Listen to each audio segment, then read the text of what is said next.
Hey fam, welcome back to our YouTube channel. എല്ലാവരും സേഫായി happy ആയിരിക്കാമെന്ന് വിശ്വസിക്കുന്നു. ഞാനും ഇവിടെ അടിപൊളിയായിരിക്കണം. പിന്നെ നമ്മുടെ ചാനൽ ആദ്യമായിട്ട് ആരെങ്കിലും കാണുന്നുണ്ടെങ്കിൽ സബ്സ്ക്രൈബ് ചെയ്ത് കാണാൻ മറക്കല്ലേ. പിന്നെ നമ്മുടെ ഇന്നത്തെ വീഡിയോ എന്താണെന്ന് വെച്ചാൽ അതേ ടീനേജേഴ്സിന് വേണ്ടിയിട്ടുള്ള വീഡിയോ ആണ് കേട്ടോ. അപ്പോൾ ഞാൻ എന്താ പറയാൻ ഉദ്ദേശിക്കുന്നത് എന്ന് വെച്ചാൽ അഡ്വൈസ് ഒന്നും അല്ല കേട്ടോ. എന്താണ് ആരോ പറഞ്ഞ പോലെ എന്താണ് ഇഷ്ടപ്പെടാത്ത ദേശം ഏതാ ചോദിച്ച ഉപദേശം എന്ന് പറയുന്ന പോലെ അഡ്വൈസ് ഒന്നും അല്ല.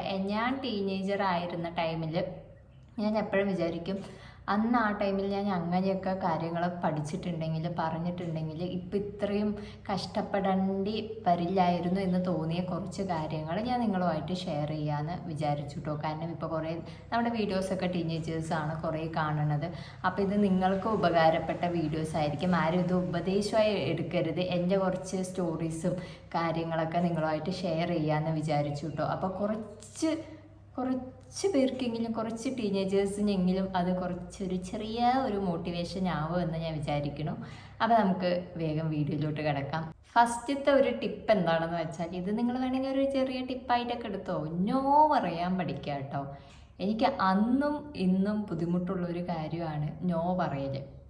ആരെങ്കിലും എന്തെങ്കിലും പറഞ്ഞാൽ എന്നെക്കൊണ്ട് പറ്റാത്തതാണെങ്കിലും ഓക്കെ ശരി ഞാൻ ചെയ്തോളാം എന്ന് പറയുന്ന ഒരു ക്യാരക്ടറായിരുന്നു അത് കേട്ടോ. ഇപ്പോൾ ഞാൻ അതിന് കുറച്ച് മാറ്റങ്ങൾ വരുന്നുണ്ട്. നമുക്ക് ഭയങ്കര ബുദ്ധിമുട്ടാണ് നോ പറയുക. കാരണം അവരെന്ത് വിചാരിക്കും, ഇവരെന്ത് വിചാരിക്കും. ഇനിയിപ്പോൾ അവരെന്തെങ്കിലും പറഞ്ഞു, നമ്മളെ കൊണ്ട് പറ്റില്ല എന്ന് പറഞ്ഞു വെച്ചാൽ നമുക്ക് എന്തെങ്കിലും ഒരു ഹെൽപ്പ് വേണ്ട ടൈമിൽ അവരുണ്ടാവില്ലേ എന്നൊക്കെ ഉള്ള തോട്ട് നമ്മളിങ്ങനെ പുകഞ്ഞുകൊണ്ടിരിക്കും. അപ്പോൾ അതൊന്നും മൈൻഡാക്കണ്ട. എല്ലാവർക്കും അവരവരുടെ കാര്യമാണ്. ഒരു ടൈം എത്തുന്ന ടൈമിൽ അപ്പോൾ നമ്മൾ സ്മൂത്തായിട്ട് നോ പറയുക. എനിക്ക് പറ്റില്ല കേട്ടോ, ഇങ്ങനെ ഒരു കാര്യമുണ്ട്, അതുകൊണ്ട് എനിക്ക് ഈ ഒരു കാര്യം ചെയ്യാൻ പറ്റില്ല എന്ന് പറയാം. അങ്ങനെ നോ പറഞ്ഞിട്ട് നമ്മളെ വേണ്ട എന്ന് പറഞ്ഞ് പോകുന്നവരാണെന്ന് വെച്ചാൽ പോട്ടെ, അതൊന്നും ഒരു വിഷയമുള്ള കാര്യമൊന്നും അല്ല. നോ പറഞ്ഞിട്ട് നമ്മളുടെ കൂടെ നിൽക്കുന്ന ആൾക്കാരാണ് ശരി, അത് അവളുടെ സിറ്റുവേഷനാണ് എന്ന് മനസ്സിലാക്കി നിൽക്കുന്ന ആൾക്കാരാണ് നമ്മളുടെ ഫ്രണ്ട്സ് എന്ന് പറയുന്നതും ഫാമിലി എന്ന് പറയുന്നതും. അങ്ങനെ നിൽക്കുന്ന ആൾക്കാർ മതി.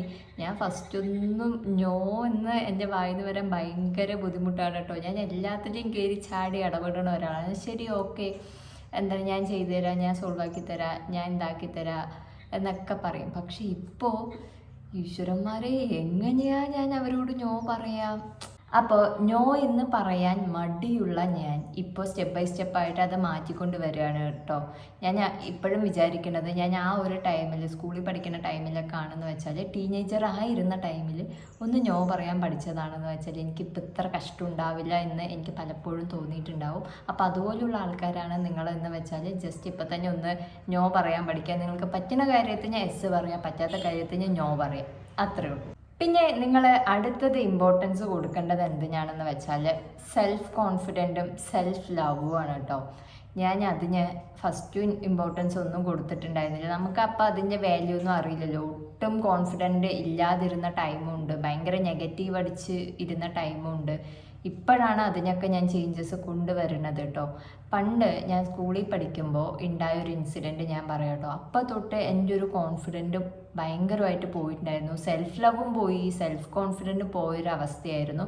അപ്പോൾ ഞാനൊരു ചെറിയ കഥ പറയാം കേട്ടോ. ഞാൻ സ്കൂളിൽ പഠിക്കുന്ന ടൈമിൽ നമുക്ക് ഒരു ദിവസം എനിക്ക് തോന്നുന്നു ഫ്രൈഡേ ഒക്കെ കളർ ഡ്രസ്സ് ഇട്ടിട്ട് പോവുക എന്ന് പറയുമല്ലോ. അപ്പോൾ ഞാൻ കളർ ഡ്രസ്സ് ഇട്ടിട്ട് പോയതായിരുന്നു കേട്ടോ. അപ്പോൾ ഞാൻ ഇട്ടിട്ട് പോയ ഡ്രസ്സ് എന്താണെന്ന് വെച്ചാൽ, എനിക്ക് മോഡേൺ ഡ്രസ്സസ് ഇടാൻ ഭയങ്കര ഇഷ്ടമായിരുന്നു കേട്ടോ. അപ്പോൾ ഇവിടെ നിന്ന് ചാച്ചൻ ദുബായിൽ നിന്ന് വരുന്ന ടൈമിലൊക്കെ മോഡേൺ ഡ്രസ്സസ് നിറയെ കൊണ്ടുവരുമായിരുന്നു.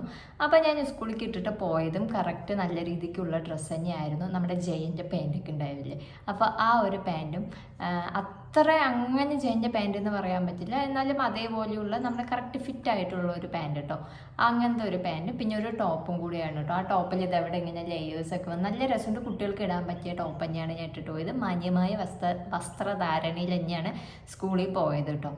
അപ്പോൾ ആ ഒരു ടൈമിൽ എന്താണ് ഒരു ടീച്ചർ എന്നെ കണ്ടിട്ട് അവള് മോഡേൺ ഡ്രസ്സ് ഇട്ടിട്ട് വന്നിരിക്കണ നോക്ക്, ഭയങ്കര ഇതായിട്ട് എന്താണിത് ഇങ്ങനെ പറഞ്ഞ് എൻ്റെ ഒരു കോൺഫിഡൻറ്റ് ഭയങ്കരമായിട്ട് കളഞ്ഞിട്ടുണ്ടായിരുന്നു. കാരണം ഇങ്ങനെ സ്കൂളിൽ ഇട്ടിട്ട് വരാൻ പറ്റില്ല, ഇവളെന്താണ് ഇങ്ങനെ ഇട്ടിട്ട് വന്നിരിക്കുന്നത്, നോക്ക് അവൾക്ക് ഭയങ്കര ജാടയാണ്, അഹങ്കാരമാണ്, നമ്മൾ പറഞ്ഞാൽ കേൾക്കില്ല എന്നുള്ളതാണ് മോഡേൺ ഡ്രസ്സ് ഇട്ടിട്ട് വന്നപ്പോൾ എന്നെക്കുറിച്ചിട്ടുള്ള കാഴ്ചപ്പാട്.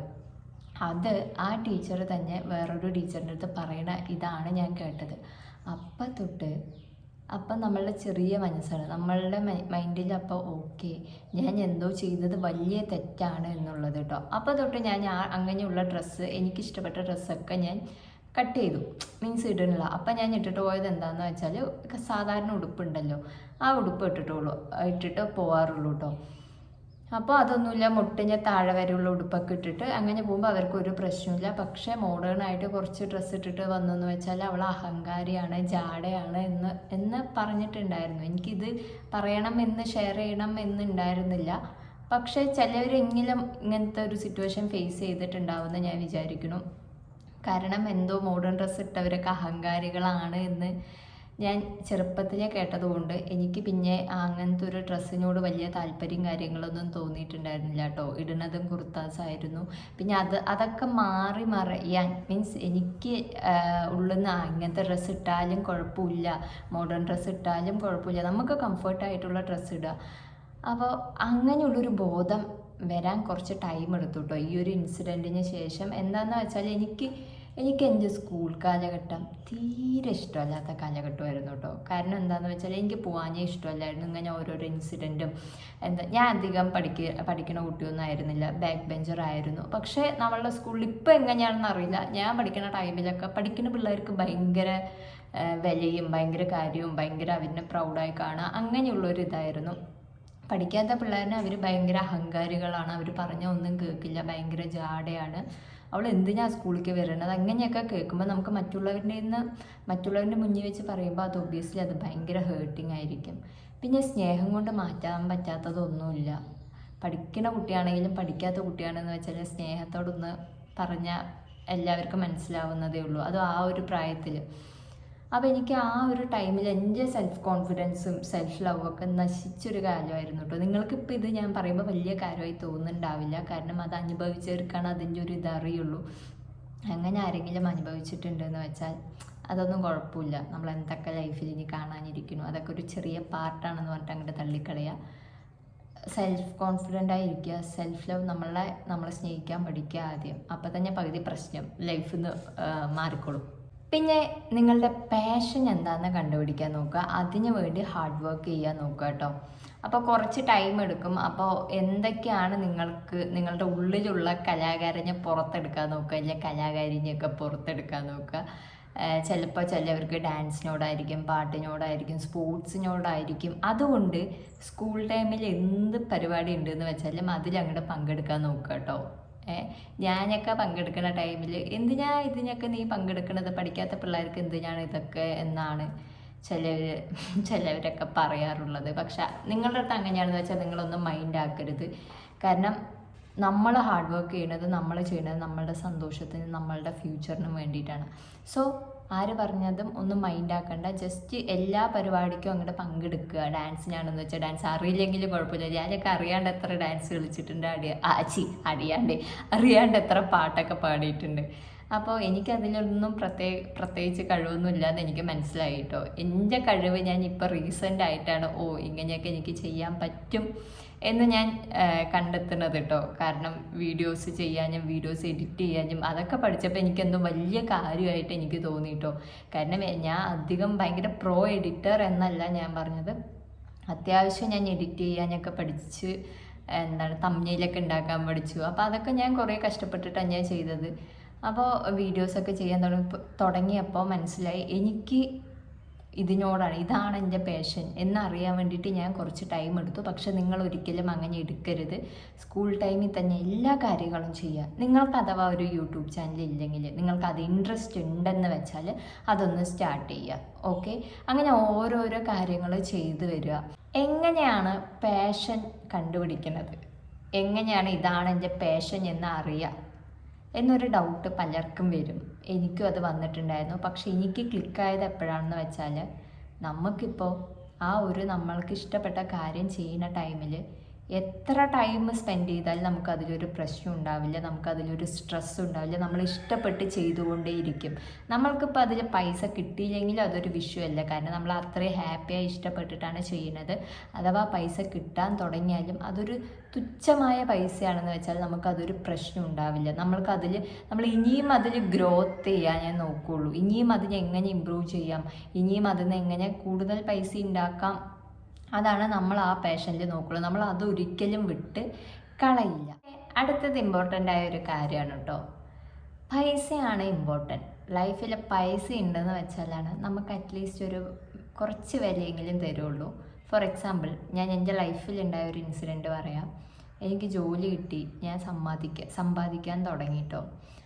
ആ ടൈമിൽ എന്നെ ഭയങ്കര കാര്യമായിരുന്നു. നമുക്ക് ഏതാ ജോലി, എന്താ ജോലി എന്നൊന്നും ആരും ചോദിക്കില്ല. എത്ര സാലറി, എന്തൊക്കെ കിട്ടുന്നുണ്ട്, മാസം എത്ര കിട്ടുന്നുണ്ട് എന്നാണ് ചോദിക്കുള്ളൂ. നിങ്ങൾ സ്ട്രെസ് ഉണ്ടോ ജോലിക്ക്, ജോലി ചെയ്യുമ്പോൾ ഭയങ്കര സ്ട്രെസ്സാണോ നിങ്ങൾക്ക്, നിങ്ങൾ ഓക്കെ ആണോ എന്നൊന്നും ആരും ചോദിക്കില്ല. ജോലി കിട്ടിയെന്ന് വെച്ചാൽ എത്രയാണ്, സാലറി എത്രയുണ്ട്, മാസം എത്ര കിട്ടും, എടുത്തു വെക്കാനൊക്കെ വല്ലതും കിട്ടുമോ. ഞാൻ ജോലി കിട്ടിയപ്പോൾ എനിക്ക് സ്ഥിരം കിട്ടാറുള്ള ഒരു മറുപടിയാണ് കേട്ടോ, എത്രയുണ്ട് പൈസ അങ്ങനെയൊക്കെ പറഞ്ഞിട്ട്. പൈസ ഉണ്ടെങ്കിലേ വിലയുള്ളൂ.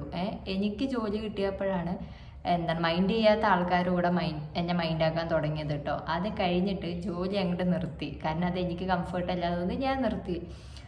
ഒരു പട്ടീൻ്റെ വില പോലും എനിക്കില്ലടോ, ഒരു പട്ടീൻ്റെ വില പോലും എനിക്ക് തന്നിട്ടില്ല. ജോലി ഉള്ളപ്പോൾ ഭയങ്കര വിലയായിരുന്നു, ജോലി ഇല്ലാത്തപ്പോൾ ഒന്നും വേണ്ട. പൈസ ഉള്ളപ്പോൾ ആൾക്കാർ നമ്മുടെ കൂടെ ഉണ്ടാവും. അപ്പോൾ എന്താണെന്ന് വെച്ചാൽ പഠിക്കുമ്പോൾ നല്ല രീതിക്ക് അങ്ങോട്ട് പഠിക്കുക, ഒരു നല്ല ജോലിയാക്കാൻ നോക്കുക, എല്ലാം ശരിയാവും. പൈസ ഉണ്ടെന്ന് വെച്ചാൽ നമുക്ക് നമ്മുടെ ഹാപ്പിനെസ് നമ്മുടെ കൂടെ തന്നെ ഉണ്ടാവും. കാരണം ഒരു സാധനം നമുക്ക് ഇഷ്ടപ്പെട്ടത് വാങ്ങിക്കണം എന്ന് പറഞ്ഞ് കടയിൽ പോയാൽ പൈസ തന്നെ കൊടുക്കണം, വേറെ ഒന്നും നമുക്ക് കൊടുക്കാൻ പറ്റില്ല. അപ്പോൾ പൈസ ഉണ്ടെന്ന് വെച്ചാലാണ് എല്ലാത്തിനും ഒരു ഇമ്പോർട്ടൻസ് ഉണ്ടാവുള്ളൂ, നമുക്കൊരു വില ഉണ്ടാവുള്ളൂ. ഓക്കെ, സ്നേഹം ഇമ്പോർട്ടൻ്റ് അല്ല എന്ന് പറയല്ല കേട്ടോ ഞാൻ. പക്ഷേ ഇപ്പോൾ ഇന്നത്തെ ഒരു കാലഘട്ടത്തിൽ പൈസ വേണം, ജീവിക്കാൻ പൈസ ഉണ്ടെങ്കിലേ പറ്റുള്ളൂ. നമുക്ക് നമ്മളുടെ ഇഷ്ടത്തിന് ജീവിക്കാൻ പൈസ തന്നെ വേണം. എവിടേക്കെങ്കിലും ഇപ്പം നമ്മൾ കുറേ പ്ലാൻ ചെയ്യുമല്ലോ, അവിടെ ട്രിപ്പ് പോകണം, ഇവിടെ ട്രിപ്പ് പോകണം, അങ്ങനെ. ഞാനൊക്കെ സ്കൂളിൽ പഠിക്കുമ്പോൾ ലോകം ചുറ്റണം, എല്ലാ രാജ്യത്തിലും പോകണം, എന്തൊക്കെ ഒരു ആഗ്രഹമായിരുന്നു അറിയോ. പിന്നെയാണ് ജോലി കിട്ടിയപ്പോൾ മനസ്സിലായത്, എൻ്റെ പൊന്നോ, സേവിങ്സ് ഉണ്ടാവും, പക്ഷെ അത് ഈ LICയും അതും ഇതും എന്തൊക്കെയായിരുന്നെന്നറിയോ. ഞാൻ എന്തൊക്കെ പ്ലാൻ ചെയ്തതറിയോ, ഒരു സോളോ ട്രിപ്പ് അങ്ങോട്ട് പോകണം, കുറച്ച് ട്രാവൽ ചെയ്യണം, അടിച്ച് പൊളിക്കണം ലൈഫ് എന്നൊക്കെ വിചാരിച്ചാണ്. ജോലി കിട്ടിയപ്പോൾ ഇതാ കിടക്കണോ 2 LICൻ്റെ ബില്ല്, ഇതാ ഒന്ന് കെട്ടുക പോയിട്ട്, കറണ്ട് ബില്ല്, ഇതും ഇതൊക്കെയാണ് കേട്ടോ പ്രശ്നം. അപ്പോൾ വിചാരിക്കണ പോലെയല്ല, പൈസ ഉണ്ടാക്കണം, അതിന് വേണ്ടി നമ്മൾ ഹാർഡ് വർക്ക് ചെയ്യണം. അതുപോലെ തന്നെ നമ്മുടെ പാഷൻ എന്താണോ അതിന് ഇമ്പോർട്ടൻസ് കൊടുത്തിട്ട് എല്ലാം കറക്റ്റായി ചെയ്യണം. മൊത്തത്തിൽ പറഞ്ഞ പൈസയാണ് വലുത്, വേറെ ഒന്നുമില്ല. അടുത്തത് എന്താണെന്ന് വെച്ചാൽ ഫ്രണ്ട്ഷിപ്പിനെ കുറിച്ച് പറഞ്ഞാലോ. ഞാൻ ടീനേജർ ആയിരുന്ന ടൈമിൽ എൻ്റെ മനസ്സിലാഗ്രഹം എന്താണെന്ന് വെച്ചാൽ, എനിക്ക് നിറയെ ഫ്രണ്ട്സിനെ വേണം, നിറയെ ഫ്രണ്ട്സ്. എനിക്ക് ഭയങ്കര എന്താ പറയുക, അങ്ങനെ ഒരു ഫാമിലി, ഭയങ്കര അങ്ങോട്ട് പോകാനും ഇങ്ങോട്ട് പോകാനും ഒരു ട്രിപ്പൊക്കെ പോകാനൊക്കെ ഒരു ഫ്രണ്ട്സ് സർക്കിൾ എനിക്ക് വേണം എന്ന് പറഞ്ഞിട്ട് എനിക്ക് കുറേ ഫ്രണ്ട്സ് ഉണ്ടായിരുന്നു കേട്ടോ. നിറയെ ഫ്രണ്ട്സ് ഉണ്ടായിരുന്നു. എനിക്ക് ഇല്ലയെന്നൊന്നും ഞാൻ പറയുന്നില്ല. ഞാൻ എല്ലാവരുടെ അടുത്തും, ബോയ്സിൻ്റെ അടുത്താണെന്ന് വെച്ചാലും ഗേൾസിൻ്റെ അടുത്താണെന്ന് വെച്ചാലും അത്യാവശ്യം നല്ല കമ്പനി അടിച്ച് നടക്കാൻ എനിക്ക് ഭയങ്കര ഇഷ്ടമായിരുന്നു. പിന്നെ കുറച്ച് കഴിഞ്ഞപ്പോൾ ആ കഴപ്പ് അങ്ങോട്ട് മാറി കിട്ടിയിട്ടോ. എനിക്ക് തോന്നി, കുറച്ച് കാലം കഴിഞ്ഞപ്പോൾ എനിക്ക് തോന്നി, ഈ കയ്യിൽ എണ്ണാവുന്ന ഫ്രണ്ട്സ് ഉണ്ടല്ലോ, ആ സർക്കിൾ മതി, അതാണ് സേഫ് എന്ന് കേട്ടോ. കാരണം നല്ല 4 ഫ്രണ്ട്സിനെ കിട്ടിയെന്ന് വെച്ചാൽ നമ്മുടെ ലൈഫ് കളർഫുള്ളായിരിക്കും. നമ്മൾ ഡൗൺ ആവുന്ന ടൈമിലും നമ്മളെ ലിസൺ ചെയ്യാനും ഫ്രണ്ട്സ് ഒരു 2 പേര് അല്ലെങ്കിൽ ഒരാളുണ്ട് എന്ന് വെച്ചാൽ അടിപൊളിയാണ്. എങ്ങനെയാണ് നല്ല ഫ്രണ്ട്സിനെ തിരിച്ചറിയുക എന്ന് നിങ്ങൾക്ക് പലപ്പോഴും ഡൗട്ട് ഉണ്ടാവും. ഇതെങ്ങനെയാടാ അറിയുക എന്ന് പറഞ്ഞിട്ട് കേട്ടോ, നമുക്ക് ഇങ്ങോട്ട് പണി തരും. നമ്മളെല്ലാ കാര്യങ്ങളും, നമ്മളിപ്പോൾ നമുക്കൊരു നല്ല ബെസ്റ്റ് ഫ്രണ്ട് ഉണ്ട് എന്ന് പറഞ്ഞിട്ടൊരു വ്യക്തിയുണ്ട്, ഒരു ബെസ്റ്റ് ഫ്രണ്ട് ഉണ്ടെന്ന് വയ്ക്കാം. നമ്മൾ അവരുടെ അടുത്ത് എല്ലാ കാര്യവും ഷെയർ ചെയ്ത് അവർക്ക് എല്ലാ കാര്യവും നമ്മൾ ചെയ്തു കൊടുക്കുക. എന്തെങ്കിലും ഹെൽപ്പ് ചെയ്യുമെന്ന് ചോദിച്ചാൽ ആ ഹെൽപ്പിൻ്റെ ഡബിൾ മടങ്ങായിരിക്കും നമ്മൾ അങ്ങോട്ട് ചെയ്തു കൊടുക്കുക. പക്ഷെ നമുക്കൊരു കാര്യം ഉണ്ടാവുമ്പോൾ, നമുക്കൊരു കാര്യം ആവശ്യമുള്ളപ്പോൾ ഇവരുണ്ടാവില്ല. ഇവരുടെ അടുത്ത് നമ്മളെന്താ ഹെൽപ്പ് ചോദിച്ചിട്ട് പോയാൽ ഒരു പട്ടിൻ്റെ വില പോലും നമുക്ക് തരില്ല. അപ്പോൾ അങ്ങനെയുള്ള ഫ്രണ്ട്ഷിപ്പാണെന്ന് വെച്ചാൽ കഷ്ടപ്പെട്ടിട്ട് നമുക്ക് നിൽക്കേണ്ട ആവശ്യമൊന്നുമില്ല. ഇവരൊന്നും നമ്മുടെ ലൈഫിൽ ഒന്നും ചെയ്യാൻ പോകുന്നില്ല. ഇവർക്കൊക്കെ ഇവരുടെ കാര്യം വലുത്. അപ്പോൾ അതെന്താ ചെയ്യുകയെന്ന് വെച്ചാൽ അത് വേണ്ട വെക്കുക. നമ്മളുടെ കൂടെ നിൽക്കാൻ നമ്മൾ ഡൗൺ ആകുമ്പോൾ എടി പോട്ടടി കുഴപ്പമില്ല എന്ന് പറയുന്ന ഫ്രണ്ട്സിനെ മതി. നമ്മൾ തെറ്റ് ചെയ്യുകയാണെന്ന് വെച്ചാൽ ഒന്ന് വന്ന് കരണത്തടിക്കുന്ന ഫ്രണ്ടാണെന്ന് വെച്ചാൽ ഒന്നും നോക്കണ്ട, കൂടെ കുട്ടിക്കോ കളയരുത്. ഓക്കെ, അങ്ങനെയുള്ള ഫ്രണ്ട്സാണെന്ന് വെച്ചാൽ മതി. ഇല്ലെങ്കിൽ നമുക്ക് പണി നിങ്ങൾക്ക് ഞാൻ ഒരിക്കലും പഠിക്കില്ല കേട്ടോ. എനിക്കൊക്കെ ഉണ്ടെന്ന് വെച്ചാൽ ഒരു പണി കിട്ടിയാൽ പിന്നെ ഞാൻ കുഴപ്പമില്ല എന്ന് പറഞ്ഞ് പോണൊരു ക്യാരക്ടറായിരുന്നു എൻ്റെ. ഇപ്പോൾ അങ്ങനെയൊന്നുമല്ല. ഇപ്പം എന്തോ ചെയ്യേ എനിക്ക് വയ്യ ഞാനില്ല എന്ന് പറഞ്ഞിട്ട് പോണ ഒരു ക്യാരക്ടറായിട്ട് ഞാനിപ്പോൾ മാറിയിട്ടുണ്ട്. ഞാൻ അധികം മൈൻഡാക്കാറൊന്നുമില്ല. കയ്യിലെണ്ണാവുന്ന കുറച്ച് ഫ്രണ്ട്സ് ഉണ്ടെന്ന് വെച്ചാൽ മതി. That's it. അടുത്ത ടിപ്പ് എന്താണെന്ന് വെച്ചാൽ എല്ലാം ഒറ്റയ്ക്ക് ചെയ്യാൻ ശ്രമിക്കുക കേട്ടോ. ഞാൻ അങ്ങനെയുള്ള ഒരാളായിരുന്നില്ല. എനിക്ക് ഇപ്പോഴും ഞാൻ കുറേ കാര്യങ്ങൾക്ക് കുറേ പേര് ഡിപ്പെൻഡ് ചെയ്തിട്ട് ജീവിക്കുന്ന ഒരാളാണ്. കുറച്ച് സ്റ്റെപ്പ് ബൈ സ്റ്റെപ്പായിട്ടാണ് ഇത്തിരി മാറ്റമാണ് ഞാൻ വരുത്തിയിട്ടുള്ളൂ. ഒറ്റയ്ക്ക് പോകണം, ഒറ്റയ്ക്ക് ചെയ്ത് പഠിക്കണം എന്നുള്ളത്. എല്ലാ കാര്യവും ഒറ്റയ്ക്ക് ചെയ്യാൻ ശ്രമിക്കുക കേട്ടോ. എവിടേക്ക് പോകാമെന്ന് വെച്ചാലും ഒറ്റയ്ക്ക് പോകാൻ ശ്രമിക്കുക. കാരണം എന്നെയൊക്കെ പറയാനുള്ളത് കോളേജിലാണെന്ന് വെച്ചാലും ബസ് സ്റ്റോപ്പിലേക്ക് ആക്കി തരും. പിന്നെ കോളേജ് ബസ്സിൽ നിന്ന് കോളേജിൽ പോയി ഇറങ്ങും. അവിടെ നിന്ന് കഴിഞ്ഞ് ബസ് സ്റ്റോപ്പ് ഇറങ്ങുമ്പോൾ ബസ് സ്റ്റോപ്പിലേക്ക് വിളിക്കാൻ വരും. അങ്ങനെയുള്ള ആയതുകൊണ്ട് എനിക്ക് എന്ന് പറഞ്ഞു വെച്ചാൽ പുറത്തേക്ക് ഒറ്റയ്ക്ക് ബസ് പോകാൻ എനിക്ക് ഭയങ്കര പേടിയാണ്. റോഡ് ക്രോസ് ചെയ്യാൻ കൂടെ എനിക്ക് ഇപ്പോഴും പ്രോപ്പറായിട്ട് അറിയില്ല. എനിക്കിപ്പോഴും പേടിയാണ് റോഡ് ക്രോസ് ചെയ്യാനും കാര്യങ്ങളും. കാരണം അങ്ങനെ പോയിട്ട് ശീലിച്ചിട്ടില്ല. നിങ്ങൾ അങ്ങനെ ഉള്ള ആൾക്കാരാണെന്ന് വെച്ചാൽ ഇത് സത്യം പറഞ്ഞ ഒരു ഊള ക്യാരക്ടറാണ് കേട്ടോ. ഊള ക്യാരക്ടറല്ല, ഒരു കാര്യമാണ് സംഭവം നമ്മൾ ചെയ്യണത്. ഒറ്റയ്ക്ക് പോണതാണ് നല്ലത്. ഞാൻ കുറേ പ്രാവശ്യമൊക്കെ ഒറ്റയ്ക്ക് പോയിട്ട് ഓക്കെ കുഴപ്പമില്ല എന്ന് തോന്നിയിട്ടുണ്ട്. ഞാൻ ഒറ്റയ്ക്ക് പോയിട്ട് എനിക്ക് ഭയങ്കര എന്തെങ്കിലും ഒന്ന് ഫീലായി എന്ന് വെച്ചാൽ ഞാൻ അമ്മനെ വിളിക്കും. എന്താ ചെയ്യണേ, എവിടെയാണ് എന്നൊക്കെ പറഞ്ഞിട്ട് കേട്ടോ. അമ്മയാണെന്ന് വെച്ചാൽ എന്നെ ഒരു 3-4 പ്രാവശ്യം വിളിക്കും. എവിടെയാണ് എന്തായി, ഓക്കെ അല്ലേ, കുഴപ്പമില്ലല്ലോ, കഴിച്ചോ എന്നൊക്കെ ചോദിച്ചിട്ട്. അപ്പോൾ ഒരു സമാധാനമൊക്കെ കിട്ടാറുണ്ട്. അപ്പോൾ ഒറ്റയ്ക്ക് എനിക്ക് എപ്പോഴും ഭയങ്കര ആഗ്രഹമാണ് കേട്ടോ. ഒറ്റയ്ക്ക് സിനിമയ്ക്ക് പോകണം, ഒറ്റയ്ക്ക് ഫുഡ് കഴിക്കാൻ പോകണം, ഒറ്റയ്ക്ക് ഷോപ്പിങ്ങിന് പോകണം എന്നൊക്കെ. ഇതുവരെ അതിന് സാധിച്ചിട്ടില്ല. അതൊക്കെ ആ ഒരു ടീനേജർ ആയിരിക്കുമ്പോൾ മാറ്റിയെടുക്കേണ്ടതാണെന്ന് എനിക്ക് പലപ്പോഴും തോന്നിയിട്ടുണ്ട്. കാരണം ഇപ്പോഴും ഡിപ്പെൻഡ് ചെയ്തിട്ട് ജീവിക്കുക എന്ന് പറഞ്ഞു വെച്ചാൽ ഭയങ്കര ബുദ്ധിമുട്ടായിട്ടുള്ള കാര്യമാണ്. കാരണം അവിടെ പോകണം, ഒന്ന് എൻ്റെ കൂടെ വരുമെന്ന് പറഞ്ഞു വെച്ചാൽ ചിലപ്പോൾ ആർക്കാണെന്ന് വെച്ചാലും പറ്റില്ലായിരിക്കും. ഇപ്പം എൻ്റെ അനിയത്തിയൊക്കെ ഞാൻ ചോദിച്ചടി എനിക്കൊന്ന് പോകണമെന്ന്, അവരുടെ ഇടി എനിക്കിന്ന് വയ്യ നീ പോകുന്നൊക്കെ പറയുമ്പോൾ ഭയങ്കര ഇതാണ് കേട്ടോ. കാരണം ഇപ്പം എൻ്റെ അനിയത്തി ഇപ്പോൾ ഞാൻ അവളുടെ അടുത്ത് പറയുന്നത് എല്ലാവരും ഒറ്റയ്ക്ക് പോകാൻ പഠിച്ചാൽ മതി എന്ന് പറഞ്ഞിട്ട് അറ്റ്ലീസ്റ്റ് ഇപ്പോൾ അവൾ കടയ്ക്ക് ഒറ്റയ്ക്ക് പോകും കേട്ടോ. പക്ഷെ എനിക്ക് ഈ കടയിൽ ഒറ്റയ്ക്ക് പോകാൻ ഭയങ്കര ബുദ്ധിമുട്ടാണ്. അപ്പം അങ്ങനെയുള്ള ആൾക്കാരാണെന്ന് വെച്ചാൽ ആ ഒരു ക്യാരക്ടർ അങ്ങോട്ട് സംഭവം അങ്ങോട്ട് മാറ്റിക്കളയാം കേട്ടോ. കാരണം സേഫായിട്ട് പോവുക, ഒറ്റയ്ക്ക് പോകുകയെന്ന് വെച്ചാൽ സേഫായിട്ട് പോവുക. അപ്പോൾ അത്രേ ഉള്ളൂ. അടുത്ത കുഞ്ഞ് ടിപ്പ് എന്താണെന്ന് വെച്ചാൽ പ്രൊഡക്റ്റീവായിട്ട് ഇരിക്കുക കേട്ടോ. ഞാൻ ഒട്ടും പ്രൊഡക്റ്റീവ് അല്ലാത്ത ഒരാളായിരുന്നു സ്കൂളിൽ പഠിക്കുന്ന ടൈമിൽ. സ്കൂളിൽ കണ്ടാൽ തന്നെ എനിക്ക് ഭയങ്കര നെഗറ്റീവായിരുന്നു കേട്ടോ. കാരണം അത് എനിക്കുണ്ടായ എക്സ്പീരിയൻസും കാര്യങ്ങളും മാത്രമാണ്. ഞാൻ നിങ്ങളുടെ അടുത്ത് ഒരു ചെറിയ എക്സ്പീരിയൻസ് മാത്രമേ പറഞ്ഞിട്ടുള്ളൂ. പക്ഷെ അതിനെയും കാട്ടിയിട്ട് കുറേ എക്സ്പീരിയൻസ് എൻ്റെ ലൈഫിൽ ഉണ്ടായിട്ടുണ്ട് ടീനേജർ ആയിരുന്ന ടൈമിൽ. അതുകൊണ്ട് എനിക്ക് അധികം ആ ഒരു ടൈമിൽ ഞാൻ മെൻ്റലി ഓക്കെ അല്ലായിരുന്നു. അതുകൊണ്ട് എനിക്ക് സ്കൂളിൽ പോകാൻ തന്നെ ഇഷ്ടമല്ലായിരുന്നു. പക്ഷെ നിങ്ങൾ ഒരിക്കലും അങ്ങനെ ആവരുത്. ഹെൽത്തി ആയിട്ട് കഴിക്കാൻ നോക്കുക കേട്ടോ. പ്രൊഡക്റ്റീവായിരിക്കുക എന്ന് പറയുന്നത് എന്താണെന്ന് വെച്ചാൽ ഒന്ന് ഹെൽത്തി ആയിട്ട് കഴിക്കാൻ നോക്കുക. ഒരു സ്കിൻ കെയർ ഒക്കെ സ്റ്റാർട്ട് ചെയ്യുക. സ്കിൻ കെയർ സ്റ്റാർട്ട് ചെയ്യുക എന്ന് പറഞ്ഞു വെച്ചാൽ കുറേ പൈസ കൊടുത്ത് പ്രൊഡക്റ്റ് വാങ്ങി അങ്ങനെ ചെയ്യണമെന്നല്ല. കാരണം നമ്മൾ ടീനേജറായിരിക്കുന്ന ടൈമിൽ നമ്മുടെ കയ്യിൽ പൈസയൊന്നും ഉണ്ടാവില്ല. അപ്പോൾ വീട്ടിലുള്ള സാധനങ്ങൾ കൊണ്ട് തന്നെ നമുക്ക് എന്താ പറയുക സ്കിൻ കെയർ ചെയ്യുക. ഒരു അരിപ്പൊടിയും കുറച്ച് പാലുണ്ടെന്ന് വെച്ചാൽ തന്നെ നമുക്ക് അടിപൊളിയായിട്ട് സ്ക്രബ് ചെയ്യാനും, കുറച്ച് പാലുണ്ടെന്ന് വെച്ചാൽ മൗത്താക്കി അത് ക്ലെൻസറായിട്ടൊക്കെ യൂസ് ചെയ്യാനൊക്കെ പറ്റും കേട്ടോ. അപ്പോൾ അങ്ങനെയൊക്കെ സ്കിൻ കെയർ ഒന്ന് സ്റ്റാർട്ട് ചെയ്യുക. ഡയറി എഴുതാത്ത ആൾക്കാരാണെന്ന് വെച്ചാൽ ഒന്ന് ഡയറി എഴുതാൻ നോക്കണം കേട്ടോ. അത് അടിപൊളി ചേഞ്ചസ് കൊണ്ടുവരും. കാരണം ഞാൻ എഴുതിയതാണ് കേട്ടോ. ഞാനൊരു 4-5 ഡയറി എഴുതിയിട്ടുണ്ട്. ഞാൻ വേണമെങ്കിൽ സൈഡിൽ കൊടുക്കാം കേട്ടോ. ആ ഡയറീസൊക്കെ കാണിച്ചു തരാം നിങ്ങൾക്ക്. ആ ഒരു കാര്യം ഞാൻ ചെയ്തിട്ടുണ്ട്. പിന്നെ ബുക്ക് വായിക്കാത്ത ആൾക്കാരാണെന്ന് വെച്ചാൽ ചെറുതായിട്ടൊന്ന് ബുക്ക് വായിക്കാനൊക്കെ ഒന്ന് സ്റ്റാർട്ട് ചെയ്യുക കേട്ടോ. പിന്നെ നമുക്ക് ട്രാവൽ ചെയ്യാൻ ഇഷ്ടമായിരിക്കുമല്ലോ. ടീനേജിലൊക്കെ നമുക്ക് അവിടെ പോകണം ഇവിടെ പോകണം അങ്ങനെ ചെയ്യണം ഇങ്ങനെ ചെയ്യണം എന്നുള്ളത്. അപ്പോൾ നമ്മുടെ വീടിൻ്റെ അടുത്തുള്ള തന്നെ അടുത്തുള്ള ചെറിയ ചെറിയ സ്ഥലങ്ങളൊക്കെ ആദ്യം എക്സ്പ്ലോർ ചെയ്യാൻ നോക്കുക കേട്ടോ.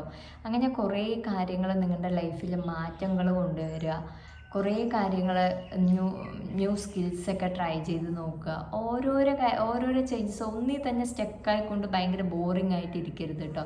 ഓരോരോ കാര്യങ്ങൾ മാറ്റി മാറ്റി ചെയ്യാൻ നോക്കുക കേട്ടോ. അപ്പോൾ അത്രേ ഉള്ളൂ കേട്ടോ വീഡിയോ. എനിക്കിതിൽ കൂടുതൽ ടിപ്പ് കുറേ പറയാനുണ്ട്, പക്ഷേ ഞാൻ ഇവിടെ വെച്ചിട്ട് നിർത്തുകയാണ്. എനിക്കറിയില്ല നിങ്ങളുടെ റെസ്പോൺസ് എങ്ങനെയായിരിക്കുന്നു.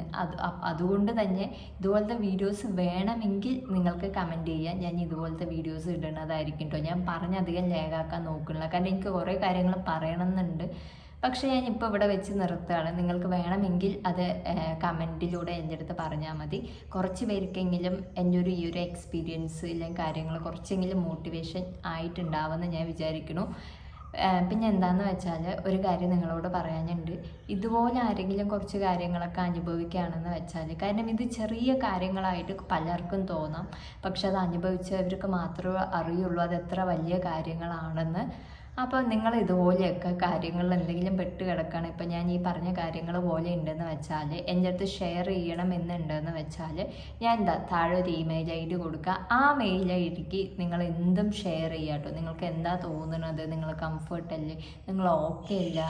ഇപ്പം നിങ്ങൾ ടീനേജേഴ്സാണ് കാണുന്നത് നമ്മുടെ വീഡിയോസ്, കുറേ വീഡിയോസ് ടീനേജേഴ്സാണ് കാണുന്നതും എനിക്ക് കമൻറ്റിലൂടെ എനിക്കറിയാം ചേച്ചി എന്താണ് ചെയ്യേണ്ടത് എന്നൊക്കെ പറയുമ്പോൾ എനിക്ക് മനസ്സിലാവുന്നുണ്ട് കൂടുതൽ വീഡിയോസും ടീനേജേഴ്സാണ് കാണുന്നത്. അപ്പോൾ നിങ്ങൾക്ക് എന്തെങ്കിലും കാര്യങ്ങൾ എൻ്റെ അടുത്ത് ഷെയർ ചെയ്യണം, കംഫർട്ടാണ് നിങ്ങളെന്നുണ്ടെന്ന് വെച്ചാൽ ഈ കാണുന്ന മെയിൽ ID, ഞാൻ മെയിൽ ID താഴെ തന്നെ കൊടുത്തുകൊണ്ട് വരുന്നുണ്ട് കേട്ടോ.